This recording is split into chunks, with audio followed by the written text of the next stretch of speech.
So there's an interesting story of the history of the Saudi government. And this is the story of King Saud ibn Abdul Aziz al-Saud, the son of the king of Abdul Aziz. He ascended the throne in 1953.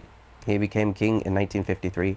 He was in power, and then he started running the country into the dust until all of the treasuries were empty and things were very, very hard. He was not a qualified leader. So in 1964, after a lot of the shuyukh got together, such as Muhammad Ibrahim, rahimahullah ta'ala, and also a lot of the other shuyukh and the major people in political power, they saw the condition of the country. They saw that this is not sustainable. This guy is going to destroy the country if we leave him in power.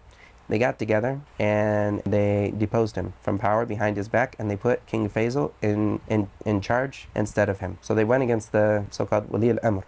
They took him out and they put another person in power. But note here, is this going against ijma'? If you said yes, it's going against ijma', you didn't understand that there was no mafsada that came about by them doing this. In this case, they actually cleared up a mafsada that was definitely a problem, such as this king and King Saud that put them into terrible hardship and was running the country into the dust. And they replaced him with King Faisal, and they did this with no bloodshed because they had everyone behind them when they did this deposing. So this is an interesting story that, of course, that it connects to the Saudi government is very interesting as well. On top of all of that, we have to look at, is the person actually accomplishing the role? In this case, this person that was destroying the country because of his ignorance and because of other issues, they saw that there was a need to get rid of him because he wasn't doing the job of establishing the deen and the dunya and of leading the people according to it. He couldn't lead the people. And this is, of course, of the major conditions of Wali al-Amr, is that he's actually able to have power to lead, and he has the people behind him. He has the power behind him. And so, of course, when he wasn't doing this, they replaced him with another person.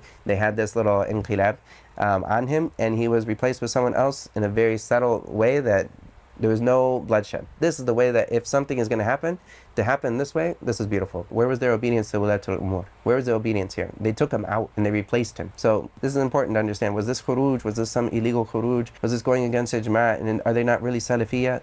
No, they were really Salafiyya, and they were really doing what was important, and there was no bloodshed, so they weren't going against ijma' here. And so this is an interesting thing.